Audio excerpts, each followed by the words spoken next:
So when we talk about Oscars, I think we're all very curious that India ki kaun si film went to Oscars. So we are here to talk about something very interesting. You might maybe regular people includes me did not know about this particular category where you can also send your work to Oscars. So you're going to find out more about this particular category and this very amazing Assamese film that has been made by the person sitting right next to me. So he's going to tell us more about the film, the category, and what does it feel, how does it feel to make something that's Oscar worthy. So, hi, Maharshi. So, tell us now about your film. Um, uh, Firstly, how it feels? Well, it feels tremendously out of the world. Um, I'm a student of Satyajit Ray Film and Television Institute, Kolkata. I'm still in the third year, and we made this film as a part of our second year project. So it's called The Horse from Heaven, and the Assamese name is Mur Ghurar Duranta Goti. So it's a 15-minute film, short film, and we completed it last year. And we have been sending it to various festivals, but it has been screened in a few festivals like Kolkata International Film Festival, the Jaipur International Film Festival, etc. We recently won Best Film at Bengaluru International Short Film Festival, BISFF, which is a Oscar qualified film festival. So, every year, India sends an Oscar entry for the feature film category. Like Pan Nalin's film is going this year. So there is also a short film, fiction, and non-fiction categories. These categories are there where we can send our films, but everybody cannot be eligible to send their films because it would be a havoc for Oscars. So maybe they have actually selected a few good festivals. Like they have a list of film festivals which they have qualified who can be whose winners, specifically winners in particular categories, they can only be eligible to send their films for Oscars. So because we won this festival, and apparently this is the only film festival in India, short film festival in India, which is Oscar qualified to send short film fiction films. So we won that. So yeah, we send it to Oscars this year. So that's very interesting because again, I didn't know, and I think most of our viewers did not know that. How do you even send a film to Oscars? For feature film, we know because government takes a lot of initiative. So is there a government initiative as well? You told us about the fact that you have to win somewhere and then you can send it. So is there a government push or initiative so far? Not really, not yet, because I don't know if the government knows it yet. But yeah, it has been publicized in a few papers and national media as well. So I am hoping that I get some attention from the government as well. Yeah, so basically, the government is not supposed to send any film for the short film category. It has to be an individual effort, and it has to be specifically these festivals. So maybe in some year, it's not that every year India can send one film.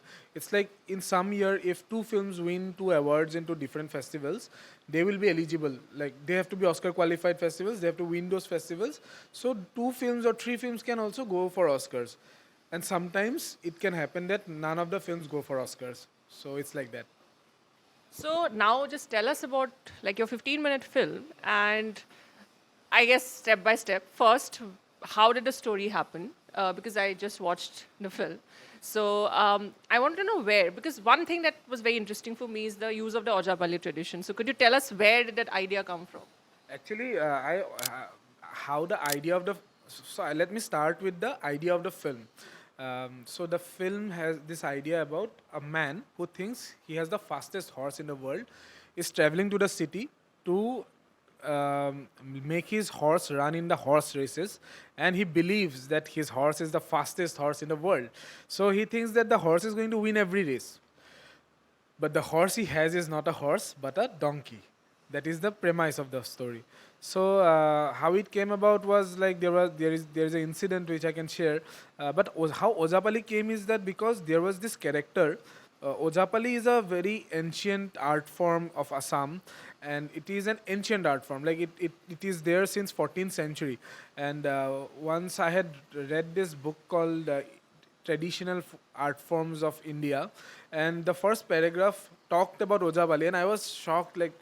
Art form from our Assam, in a village, people are practicing it, and it's not that like a grand something, no, like it's something. It's not even Bihu.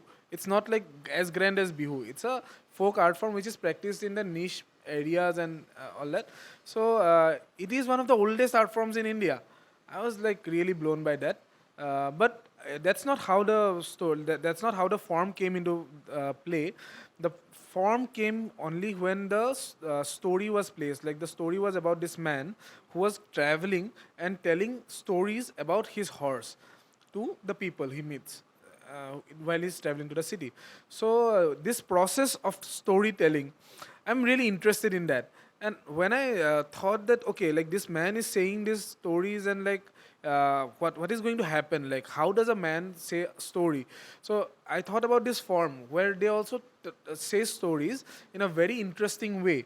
Like they can use gestures and they can use songs and dance and beautiful conversations, funny conversations. And Ojapali has a very unique quality of itself, that it is like a very very funny form. Like every time you watch Ojapali, you'll be like laughing out loud, because they will contemporize things, and they will make every situation that is being talked about in a mythological story in a way that people will only laugh at it. Like say they will talk about Shiva, and they will say that Shiva is coming in his bullet, and he's wearing a vest and a half pant, and he's coming on his bullet.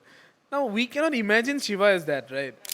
But when a Ojapali performer says it, people believe it, because that is the power of the form, because that is the power of of storytelling, of this whole idea of dance and creating gestures, and it's this grandeur thing that they can create images in your mind, that people will start believing in it. I think that is a very important aspect of Ojapali. So I thought this aspect is very important for my story, so I got Ojapali, and then I started understanding that Ojapali has many interesting things which can be translated from that form to the form of cinema. So that is how Ojapali came in. Like Ojapali's humor is there in the film. So the humor is translated into a different humor. Say the images. So like in Ojapali, they use these beautiful gestures. So I thought that this gesture has to be translated to cinema. So this translation, I think, translates to beautiful images, so-called beautiful images. Like whatever you look in the film, look at every frame in the film, they will be very beautiful, beautiful looking images. So it's kind of like that. Yeah. And where did the idea of the story come from, that this person believes he has the fastest horse and yet it's not that? And like you said, but he uses storytelling to sort of convince these people who are listening wide-eyed, and they can even see it's not that, but they're believing it still because, like you said, that's the power of his storytelling, right? So where did that idea come? Actually, the idea of the film came from this. Um, I think that is how we as human beings like behave. So this idea came to me as an idea when I was actually trying to write a film, and my grandmother had passed away, and we were doing her cremation, and everything was happening. My father and I sat near a pond in the village, and we were just. My father was reminiscing about his past and the trees he had grown in the compound and the house he had built and all that. Suddenly, this man appears beside us. We don't know from where, and he starts talking about his horse. How absurd and bizarre it can be. And he started talking about this horse, which is the fastest horse in the like he knows, and like it's so beautiful. And even if there is food everywhere, it won't eat. Only if he feeds the horse, then the horse eats. And there are enormous stories about the horse he started talking about. And we were like, we had nothing to say. Like we were bored. We wanted him to shut up and leave, but we cannot say anything. And then the people started teasing him. They started telling him that you bought it for 4,000. Give it to me for 6,000. He was like, he was terrified. He was like scolding them, like, oh, I am not going to give it to you, because this horse is going to give me like earn me so much of wealth in my life. So this was his perspective, and we were like bored and all that. When we were returning home, this did not go out of my mind. Like, it was so absurd, Life can really be so absurd, much more absurd than cinema. So when I was returning, I asked my father, like, do you think that he actually has a horse like he was talking about? My father was like, who will give him a horse for 3,000 rupees, 4,000 rupees? I think somebody fooled him. And I thought that, what if this man thinks that it's a horse, but it's a donkey? That's how the story came up. So what has been the response that way? Because sometimes what a lot of people actually say in entertainment industry across India, in fact, that sometimes they don't get the kind of institutional support that would push certain things. So I was wondering. Yeah, I think we are very privileged to be studying in a national institute. SRFTI is very supportive, very, very supportive in terms of finances and the support system and the like equipments and everything, like everything that can make a film, make a good film, and the mentorship from the professors. It's an amazing experience. I don't know if I would ever have been able to, coming from Guwahati, Assam, somebody making a film which is going that far when he's already studying. I don't think it is possible if a support system like that is not there in place. They have supported a lot immensely in every step. Not just me, every friend of mine who is making films in SRFTI are doing really good, and the institute is supporting in every way. We are produced by the institute, so they give us money, an amount which I would never have been able to collect in Assam to make that film. So the institute provides us with that. It provides us with mentorship from people who are really known across India, and there are workshops from people who we can connect to while we are writing the scripts. There is our professors like Putul Mahmood, who is a very well-known like filmmaker and film academician, who is like really good mentor. Like, she can really listen to your stories for n number of times and come back and give feedback and all that. So I think that's the support. That support is the most important part, which makes the film possible. And it's not just SRFTI, the crew. The crew is, our basic crew is from SRFTI, my batchmates. So there is a cinematographer, there is an editor. So the cinematographer is Arnab Laha, who is from Kolkata. There is Pulkit Philip from Agra. Pulkit has written the screenplay for Mattu Ki Cycle, which is released very recently this month, which is where Prakash Jha has acted. So he is also doing really good. Then there is Nilanjana Rudra, who is the producer of the film. There is Arnab Bora and Somnath Gogoi, who are from Assam and are my batchmates who have done the sound design of the film. There is Bambi Archisman, who has done the sound mixing of the film. There are like everybody. I cannot cannot go on naming everyone right now, but I understand the time factor. But my heart always like praises them for the effort that they have put in the film. You just said that it would not have been possible to make a certain film with institutional. So what about like your family support? And so it's not like every day some kid says, "Oh, I'll make a film," and then their parents are going like, "Great, let's start." Love process. So tell us more about that. Like, how did it begin for you? Like, when did that Puke Kamura in Assamese that we call, where did that bug bite you? And when did the whole thing begin? Like, how did you then enroll yourself in the institute, all of that? Actually, I think the support from my parents have always been there, and I think that's a privilege. Like SRFTA is a privilege, this is also another privilege that I would like to acknowledge, because it's very difficult, like for a lot of my friends who are really trying very hard to make films, and it's very difficult to get their ideas and their intentions through to their parents or to the closest people they are with. But for me it has always been easy because my parents have always supported me since I was a kid. Since class 4 I was into theater, and that was because my parents had taken me there because I had acted in a Go As You Like competition, like that's how it started. And then I was into children theater for a long time with Manik Roy sir. Children theater I think is a very important part of my life, because children theater is a very specific part in theater, which is quite less explored in a lot of ways. there are two types of children theater, like children for children, and there is this elders for children. So even when I was elder, I was not a children anymore. I was still doing children theater, you know. So that was one big important part of my life. After that, when I was in class 8, actually how filmmaking came into my life was that they had announced that Slumdog Millionaire won the Oscar awards in huh, that year, and I was in the school assembly and I heard that and I was happy. Then I came to know that okay, this is some foreigner from America who comes to India, makes a film and gets an Oscar. I thought that no, this is not going to happen. I am going to direct a film, which is going to Oscar, and I'm going to win that Oscar with a film being made in India by an Indian. So that was my childhood, like inclination. That's how the filmmaking came into place. So Oscar has been there, like since the beginning, inception. Even when I was in class, I think in class 12, and I was preparing for class 12. I had drawn, my father had told me that I will give you a bullet bike if you can get 80%. Because I was such a, like, bigra hua bacha in class 12. I was like fighting in the streets and like no padhai. It was like a gun case. So my father knew that he is not going to get 80%. So he said that go get 80%, I will give you a bullet. He knew it, I'm not going to get. Because he won't give me a bullet, that is for sure. So I just, like I told my father, I am going to get a bullet. So I wrote 80% on the wall. Okay. But when I wrote it 80%, I thought that, okay, this is not complete.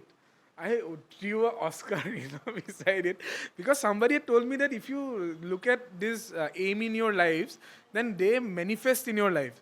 So I wrote it and I kept on doing it. I didn't get 80%. I got some 78 point something, very close. So I told my father that you give me the bullet, no need of the tires, you can just skip off. I'll buy the tires myself. Give the rest of the bullet back to me. He didn't agree. But I think that was very interesting because after that I started my engineering, and I had a deal with my father that you didn't give me the bullet, so give me a camera and a laptop, which I didn't have. So that's how cinema started. Yeah, I think I changed your question ka route and I went somewhere else. No, but this is what I think makes an interview always fun, because you get to know about things that otherwise a formal interview would never tell you, which is about, yeah, I studied in this school, this is, but I think that everybody will figure out. I think Google now does it for you, so you can be just like, okay, which school it'll do it.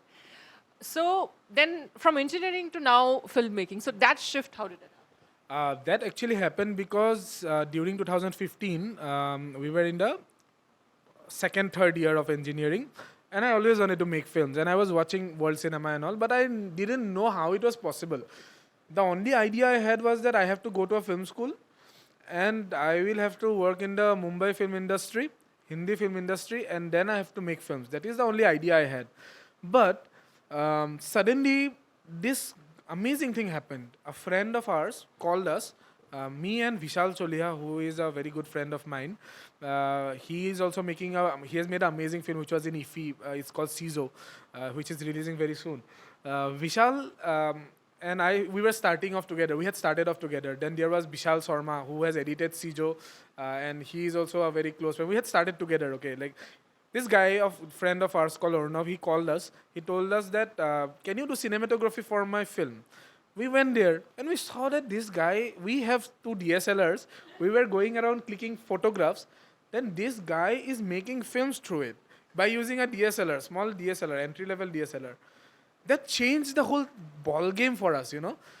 Then Bishal and I formed this group called Devka Films. Two Bishal, one is Bishal Sharma, one is Vishal Solia. I was there, and there were many other friends who were there was a band with us, there were actors, and there were editors, and everybody who wanted to make films, but did not have the whole system in place to make films. So we started off like that. And one day, one of our films, which we made, a 3-minute film, it went to some foreign film festival in Italy. And we were like amazed. Wow, how is it even possible? Like, we're making films with nothing, and then this film is going to some festival, and that was a big boost, for everybody. And I think that has kept that group alive. We maybe are working and not working with each other all the time together, but everybody is doing really great from that group. Like Vishal's, like I said, they made this film called Sizo, which is doing really great. There are other people also. Let's not get into that, but yeah, that is really, flourishing. That made us believe that we can also do things which looks impossible, like this thing like Oscar. I never thought that it is possible for me to, like, my film to go to Oscar. I will have to work for 70 years for that. That is what I used to think, but this is a big boost. Like, now I can actually believe that, okay, like, my student film has gone to Oscars, so I think my next films can also do good. Like, this encouragement. Yeah, that's the best thing of this whole part. Then I got into SRFTI because, yeah, like, I gave interview and I got in, and life changed after SRFTI. Before SRFTI, I was in Guwahati, and I think I was very limited to whatever my thoughts and everything, my politics. I think my politics completely changed when I went to SRFTI.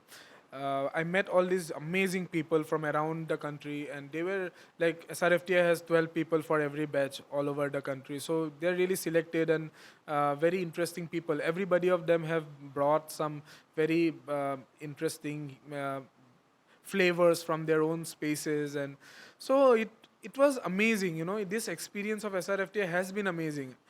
So, just wanted to know something else. So, would you want to, like, what you said is that, that your life there and the fact that, you saw in different stages of, once you decided, okay, you want to do this, and then you had different stages where every time you were challenged also in your perspective that, okay, it doesn't have to be just this, it doesn't have to be just that. So, do you think you'd want to make films in Assam, like Assamese films, or what is your ideas? Like, if you have something that in your head, like, or do you want to make films in different languages, or would you want to focus primarily on, Assamese language? I think language is a very limiting thing. Any language. So I think cinema has its own language, and it has a lot of windows where which you can explore. So limiting to a language, like one language, Assamese, is very, I think, is a very, it limits us as human beings. So I think I want to make films in various languages, but right now I am thinking about Northeast, because Northeast has so much to talk about. We have so many things to share with the world which has not been shared, which is yet to be explored, which is yet to be even touched and felt. So I think it is very important for me to at least begin from Northeast, and then I think the world is, sky is the limit for, yeah, for cinema. And we can. I would like to make a film in French someday. Maybe some uh, Ethiopian language someday. Some, I don't know. I want to make films in every language, if possible. But at least in northeastern languages, in the languages that are practiced in Assam, those are very interesting. But I think it is this exotically looking at them is very problematic. Like looking at, say, a community, say Bodo is very beautiful and vibrant community. Dimasa is a very vibrant community. Thai Khamyang, Thai Khamti, so many communities are there in Assam. It's a treasure. It's a treasure. You just need to grab it and run. But it's not about running, is what I feel. Like, we have to really understand what this tribe comes from, their collective conscious, their ideas of life. And I want to make films on their languages, about them, and I want to make films with them rather than on them. Like, I want to make it, I dream of making a possibility of not just me making of films, but instead people who have stories to be told come and make films with me. Maybe I can collaborate with them, otherwise I'll be left aside. I don't know, because I think they can make much more better films than me, given a chance. But it is very limiting, like for Northeast tribes and people who are in the interior parts of our states. it's very difficult to grab a camera. It's very difficult to get their hands on the craft of making films.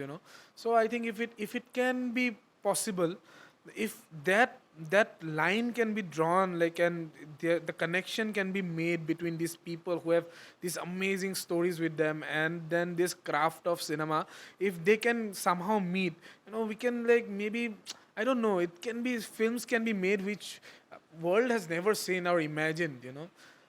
Yeah. Thank you. And I think this has been a really wonderful interview, and especially the part about the drawing of the Oscar to manifest it. And I really hope that that manifestation actually happens for you. So best of luck for your film.